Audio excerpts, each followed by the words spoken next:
बिस्मिल्लाहिर्रहमानिर्रहीम। Property Studios के साथ मैं हूं फिज़ान भट्ट। नाज़रीन, हमेशा हम जिस तरह प्रॉपर्टी से रेलिवेंट बात करते हैं, आपके जितने भी क्यूरीज़ होती हैं, कोशिश करते हैं कि उसके हम यहाँ पर जवाब भी दे सकें। आज हम यहाँ पर बात करेंगे रेंट प्रॉपर्टीज़ के। रेंटेड प्रॉपर्टीज़ हैं, वो आया लैंडलॉर्ड की तरफ से हुई या जिन्होंने रेंट पर जगह लेनी है, उनके क्या क्वेश्चंस हैं, रिजर्वेशंस क्या हैं, उसके ऊपर हम यहाँ पर बात करेंगे। हम DHA की बात करते हैं कि DHA में रेंटेड प्रॉपर्टीज़ का सिलसिला किस तरह चल रहा है, यहाँ पर डिफरेंट फेसेस के अंदर उनके रेंट किस तरह चल रहे हैं। बिजनेसमैन जो है वो तो घर ज़रूर लेता है, वो DHA में लेता भी है, वो ख़रीद भी लेता है, वो रेंट पर भी ले लेता है, लेकिन आया सैलरीड पर्सन क्या यहाँ पर आगे कोई ना कोई जगह रेंट पर ले सकता है, उसके ऊपर हम यहाँ पर बात करेंगे। मिनिमम मैक्सिमम बजट की यहाँ पर बात करेंगे। बाकी जितनी सोसाइटीज़ हैं वहाँ पर नो डाउट रश बहुत होता है, लेकिन ज़्यादा लोग DHA की तरफ ही क्यों आते हैं? यहाँ पर एक ब्रांड नेम है इसका, इस वजह से यहाँ पर आते हैं। सिक्योरिटी पॉइंट ऑफ व्यू से उन्हें बहुत पॉजिटिव चीज़ यहाँ पर नज़र आती है, तब यहाँ पर आते हैं। इलेक्ट्रिसिटी का अगर निज़ाम की बात की जाए तो बहुत अच्छा निज़ाम यहाँ पर है, इसलिए भी यहाँ पर आते हैं। लेकिन उनके जो मसाइल हैं, मैं बिल्कुल आपकी आवाज़ बन के, आपके अपने सवाल बन के मैं यहाँ पर सवाल करूँगा और आपके सवालात के जवाब देने के लिए यहाँ पर हमने इस वक्त DHA प्रॉपर्टी एक्सपर्ट जो है उन्हें मदऊ किया है कि वो यहाँ पर तशरीफ़ लाएँ और जितने सवाल आते हैं हम कोशिश कर सकें कि हम उनके जवाब उनसे ले सकें। तो इस वक्त हमारे साथ मौजूद हैं मोहम्मद उस्मान साहब, DHA प्रॉपर्टी एक्सपर्ट है। सर, पहले तो आपका बहुत शुक्रिया। तो उस्मान साहब, आप पहले ये बताइएगा कि DHA में लोग आते हैं, रेंट पर प्रॉपर्टीज़ लेते हैं, बाकी सोसाइटीज़ में भी लेते हैं, तो आप क्या समझते हैं कि डिफरेंस क्या है, ज़्यादा सिक्योरिटी किस में है और लोग ज़्यादा बाकी सोसाइटीज़ को छोड़कर DHA की तरफ क्यों ज़्यादा मोल्ड हो रहे हैं, इस तरफ क्यों आ रहे हैं? सबसे पहले तो चीज़ आती है डिमांड पे, क्योंकि DHA में वो लोग आ सकते हैं जो डिमांड कर सकते हैं, नीडी पीपल नहीं आते। ठीक है। नीडी पीपल जो हैं, इसके अपोजिट साइड पे जो सोसाइटीज़ हैं इसके नाल लिंक होती हैं जो साथ इसके, ठीक है, उस साइड पे मूव करते हैं क्योंकि उनका बजट कम होता है। उसके बाद उस साइड पे पोर्शंस वगैरह होते हैं, हाउसेस वगैरह होते हैं।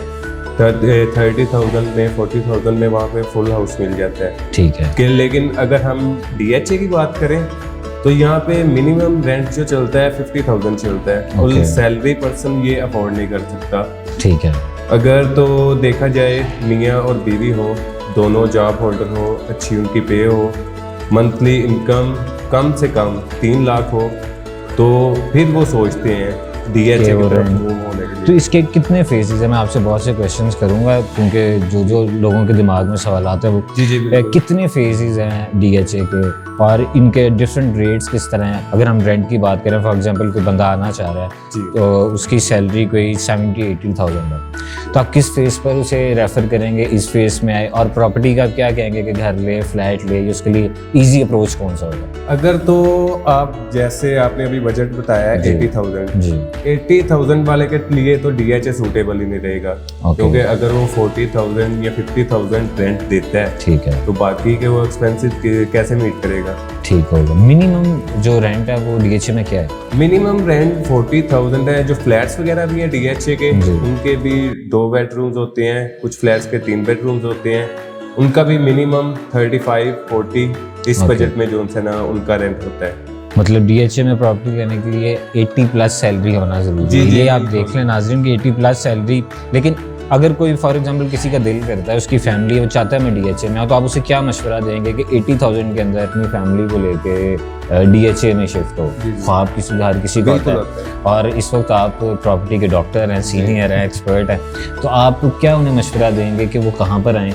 आहिस्ता आहिस्ता सैलरी इंक्रीज उनकी होगी तो फिर वो स्टैंडर्ड भी उनका लेवल अच्छा हो जाएगा, लेकिन अभी आप उन्हें क्या मशवरा देंगे? अभी तो मेरा मशवरा उन सबके लिए यही है कि 80,000 में अगर आप DHA में रेंटेड प्रॉपर्टी खरीदना चाहते हैं जी, तो आपके लिए सूटेबल नहीं रहेगा, क्योंकि अगर आप यहाँ पे आके 40,000 या 50,000 पोर्शन का रेंट देते हैं तो आप अपने बाकी के एक्सपेंस जो उनसे ना उनसे मीट नहीं कर पाएंगे। बिल्कुल ऐसे ही तो वो सूटेबल नहीं रहेगा उनके लिए। ठीक है। फॉर एग्जाम्पल अगर कोई अपनी गाड़ी पर नहीं जाता, वो पेट काटता है, लेकिन वो कहता है मैंने DHA में रहना, तो इजी अप्रोच क्या? यहाँ से बसेस स्टॉप्स करीब है, यहाँ से इजीली मूव होकर अपने ऑफिस तक लोग जा सकते हैं? जी बिल्कुल जा सकते हैं। जैसे कि आप जानते हैं करीब में ऊबर है, बिल्कुल हर चीज़ है। लेकिन बस स्टॉप इतने अवेलेबल नहीं है हर जगह पे। ठीक है। फेज 6, 7 की तरफ जोन है ना वो नहीं है। अच्छा। लेकिन ज्यादा इजी अप्रोच जो है वो फेज 1 से लेके 5 तक ज्यादा अप्रोच है उस साइड पे, अगर देखा जाए दूसरी साइड पे तो। ठीक है। बाल्कन की तरफ या कैलबरी की तरफ। Okay okay. नाज़रीन ये देख लीजिए, ये इशू जो बता रहे हैं कि बस स्टॉप अगर इतने नहीं हैं, तो उनका ये कहने का मतलब है कि जो अभी अंडर कंस्ट्रक्शन जो फेजेस चल रहे हैं वहाँ पर ये भी थोड़ा सा इशू है और इंशाल्लाह ये भी जल्द रिजॉल्व हो जाएगा। अच्छा सर, अब हम दूसरी तरफ आते हैं कि ऑनर की रिक्वायरमेंट क्या होती है यहाँ पर और एक्सपेक्टेशंस क्या होती हैं जो क्लाइंट होता है। तो पहले हम क्लाइंट की बात ही कर लेते हैं कि क्लाइंट क्या चाहता है ज़्यादा, क्योंकि आपने देखा है यहाँ पर आपको डील भी काफ़ी लोगों से होती है। तो ज़्यादातर मोस्टली एक्सपेक्टेशंस क्या होती हैं क्लाइंट की? ज़्यादा एक्सपेक्टेशंस क्लाइंट्स की तो यही होती हैं कि अच्छी से अच्छी चीज़ मिल जाए और सस्ती से सस्ती मिल जाए। राइट। अब कुछ क्लाइंट्स होते हैं बजट उनका, जैसे आपसे पहले बात हुई 40,000 या 50,000 बजट होता है मिनिमम जो इसका DHA का है, और सैलरी उनकी इतनी होती है, वो कहते हैं यार 20,000 में दो चाहे 5 मरले का मिल जाए लेकिन DHA में होना चाहिए। जी ठीक है। ठीक है, उनके लिए सूटेबल तो नहीं रहता, लेकिन कोशिश उनकी यही होती है कि हम DHA की तरफ मूव करें। ठीक है। तो इसमें प्रोसीजर, मैं बेसिकली प्रोसीजर भी पूछना चाह रहा हूँ ऑनर और क्लाइंट का, क्योंकि अक्सर यहाँ पर जो ऑनर्स हैं उन्हें भी ये होता है कि फॉर एग्जांपल कोई रेंट पर आ गया मेरे पास 2 महीने, वो कहता है जी मेरा बिजनेस नहीं चल रहा, और आपको पता है कोरोना का तो हुकूमत भी बहाना कर जाती है। अगर वो कहते हैं कि जी कोरोना की वजह से मेरी सैलरी इशू है या कुछ इस तरह मसला है, तो ऑनर परेशान होता है थोड़ा सा। तो इस पर आप क्या कहते हैं कि कानूनी तौर पर ऑनर कितना मजबूत है? अगर देखा जाए पहले तो ये है कि अगर उनकी बात वगैरह हो रही है, रेंट पे वो रह रहे हैं, ठीक है, पहले तो उनकी जोन था ना वो सेटिस्फाई कर लेते हैं, एक दूसरे को मीट कर ले होते हैं वो। ठीक है, बातचीत उनमें इतनी हो जाती है कि कम से कम टाइम दे दें उन्हें थोड़ा। ठीक है। और उसके बाद अगर ये नहीं हो सकता तो इतनी है कि लीगल कार्रवाई जोन है ना की जा सकती है। ठीक है। क्योंकि इसका जो पेपर वर्क होता है वो भी पुलिस स्टेशन में जो है ना उसकी सारी एंट्री करवानी होती है। ठीक है, मतलब अब आप सेफ एंड साउंड है ये? जी बिल्कुल सेफ एंड साउंड है। तो जिस तरह ऑनर के लिए सेफ है, इसी तरह क्लाइंट के लिए भी सेफ है। जिस तरह वो अपना एडवांस जमा करवाता है, वो अपना रेंट देता है, और फॉर एग्जांपल मैं कहीं पर रह रहा हूँ, साल का एग्रीमेंट हुआ, अब मालिक मुझे कहता है जो लैंडलॉर्ड है कि जी मैं घर बेचने लगा हूँ या कोई भी बहाना, या मैं शिफ्ट होने लगा हूँ खुद इस घर में, तो आप घर छोड़ दो, तो मेरे लिए मुश्किल हो जाएगा एकदम कहीं पर शिफ्ट होना। तो इसमें क्लाइंट की जो वहाँ पर रह रहा है उसकी कानून उसको कितनी हिफाजत देता है? इसका प्रोसीजर ये होता है कि अगर जैसे आपने बात कही अभी के सेल करना चाहता है वो, जी अगर वो सेल भी करना चाहता है तो मिनिमम उसे 1 मंथ बिफोर नोटिस देना पड़ता है कि भाई हम जो है ना घर सेल करना चाहते हैं या कुछ भी प्रॉब्लम हो गई है, जो भी इशू बनता है उनका। ठीक है। तो 1 महीना पहले उन्हें नोटिस देना पड़ता है। तो उसके बाद फिर क्लाइंट के लिए भी इजी होता है, तो 1 माह तक अपना दूसरा जो है ना घर देख ले रेंट के लिए। बिल्कुल ठीक है, कि मतलब ज़्यादा यहाँ पर मसाइल नहीं आते। नहीं ज़्यादा। तो कानूनी मसाइल की अगर बात की जाए बाकी सोसाइटीज़ में और DHA में क्या डिफरेंस क्या है? डिफरेंस इतना तो नहीं है, खास नहीं है, क्योंकि जहाँ पे भी हम रेंट पे प्रॉपर्टी लेते हैं ना, पेपर वर्क सेम ही है सबका। ठीक है। तो इतना इशू नहीं है दोनों में, लोकल सोसाइटीज में भी और DHA में भी। ठीक हो गया। अच्छा, अब ये हमने बिजनेसमैन की भी बात की, सैलरीड पर्सन की भी बात की, अब हम और नीचे आए थे स्टूडेंट्स की बात करते हैं कि यहाँ पर बहुत अच्छी अप्रोचेस पर यूनिवर्सिटीज़ हैं, स्कूल हैं, कॉलेजेस हैं DHA में। तो फॉर एग्जांपल कोई आउट ऑफ सिटी से आता है, स्टूडेंट का यहाँ पर किस तरह मैनेज करेगा, या आप उसे क्या आइडिया देते हैं कि कितना बजट उसका होना चाहिए कि वो यहाँ पर रह सके DHA के अंदर? क्या वो फ्लैट्स होंगे या उसके पास या फर्निश्ड रूम होंगे, क्या कहेंगे आप? बिल्कुल ऐसे ही है। अगर उनका देखा जाए स्टूडेंट्स वगैरह का तो यहाँ पे ये भी फैसिलिटीज़ हैं कि कुछ ऑनर्स होते हैं, उन्होंने अपने घर वगैरह बनाए होते हैं कैनाल के या 10 मरला के, उसके बाद रूम्स जो हैं वो फुल फर्निश्ड कर देते हैं, मास्टर बेडरूम, मास्टर बेड, उसमें फ्रिज वगैरह होती है, बाकी जो नीडी एशिया होती हैं वो सब चीज़ें उसमें पड़ी होती हैं। ठीक है। तो उनके लिए वो अफोर्डेबल रहता है, 20,000 में भी मिल जाता है, 20 से 35 तक जो है ना इजीली उन्हें रूम मिल जाता है, तो इजीली रह सकते हैं। अच्छा, तो यहाँ पर ये मसला तो नहीं, जिस तरह स्टूडेंट लाइफ जिस तरह आपकी भी थी मेरी भी थी, कि उसमें होता है कि 2 दोस्त इकट्ठे रह रहे हैं, वो अपना किराया जो है, जो रेंट है, वो हाफ ऑफ बिल्कुल करके कर लेते अपना गुजारा किसी सर्वाइव करते हैं किस तरह। तो यहाँ पर कोई ये मसला तो नहीं है कि दो दोस्त इकट्ठे नहीं रह सकते हैं, एक ने लिया तो बस वही रह सकेगा? नहीं, इतना इशू होता तो नहीं है, लेकिन ये भी जो है ना ऑनर पे डिपेंड करता है कि ठीक है। ऑनर कैसा है। ठीक कुछ होते हैं बहुत कोऑपरेटिव होते हैं, लेकिन होते हैं। कुछ जो है ना वो थोड़ा सा भी कोऑपरेट नहीं करते किसी के साथ भी। डरते हैं कि जी बिल्कुल। बिल्कुल ठीक कह रहे हैं। अच्छा, स्टूडेंट्स के बाद अब खान साहब, इमरान खान साहब भी अगर ओवरसीज़ की बात ना करें तो उनकी बात पूरी नहीं होती, तो हम भी अगर ओवरसीज़ की बात ना करें, फॉर एग्जांपल अगर कोई बाहर से आता है, जी जी उसने 2 महीने के लिए यहाँ पर आना है, अक्सर लोग अपने रिलेटिव्स की तरफ स्टे करते हैं, वो कहते हैं मैं वहाँ पर उन पर बोझ नहीं बनता, मैं रेंट पर प्रॉपर्टी ले लेता हूँ। तो अब क्या वो 2 महीने एग्रीमेंट तो साल का ही होगा, तो क्या वो 2 महीने के लिए प्रॉपर्टी ले सकता है? लैंडलॉर्ड बाद में कोई इशू तो नहीं करेगा कि जी आपने साल का एग्रीमेंट किया?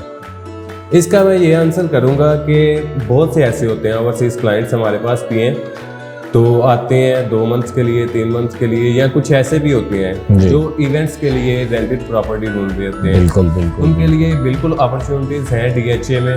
ठीक है। फर्निश्ड रूम्स होते हैं, फर्निश्ड पोर्शंस होते हैं, फुल हाउस होते हैं कैनाल के 10 मरला के फर्निश्ड, ठीक है। जो उनके लिए अफोर्डेबल देते हैं उनके बजट के हिसाब से। फर्निश्ड जी ठीक फर्निश्ड, है। ईच एंड एवरीथिंग होती है उसमें, ठीक है। तो वो उनके लिए ज़्यादा सूटेबल रहता है। और बहुत से क्लाइंट आते भी हैं, और उनके लिए ये है कि अगर हम देखा जाए 100 में से 10% ऐसे लोग होते हैं जो घर ही अपना इसीलिए बनाते हैं शॉर्ट टाइम पीरियड के लिए रेंट आउट कर सकें। ठीक है।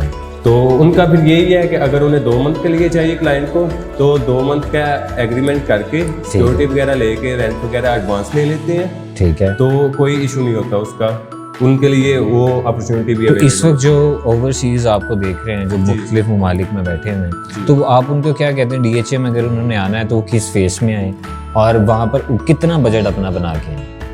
जी, अगर तो देखा जाए फेसेस तो ज़्यादा क्लाइंट्स की जो है ना होती है डिमांड के इस फेस में हो, क्योंकि उनके और भी बहुत काम होते हैं। जैसे आपने अभी रिलेटिव्स की बात की, जी। उनको अप्रोच करना भी जो इजी हो उनके लिए। ज़्यादा क्लाइंट्स होते हैं 1 से लेके 5 तक के फेस में। ओके। वो जो है ना तो या prefer करते इस हैं। फेस में बिटवीन 1 to 5 जी, जी। बजट क्या आप बताएंगे कि फर्निश्ड घरों का बजट क्या होगा? अगर फर्निश्ड घर देखा जाए कैनाल का जो ब्रांड न्यू है, जी। वो 5 लाख से लेके 7 लाख तक है। अच्छा। और जो ओल्ड हाउसेज हैं वो 3 लाख से लेके 450 तक या 2.5 तक भी चले जाते हैं, उनका कोई इशू नहीं होता। ठीक है। और ये उन्होंने 2 महीने के लिए अगर आना है तो जी। उनका फिर वो एडवांस का किस तरह सिस्टम होगा कि नेक्स्ट मंथ का पहले एडवांस ले लेंगे या क्या करेंगे? जी जी, जो 2 मंथ के लिए आते हैं, 2 मंथ का एग्रीमेंट हो जाता है उनसे 2 सिक्योरिटी भी ली जाती है और दोनों मंथ का रेंट भी जो है ना एडवांस में ले लिया जाता है। ठीक है।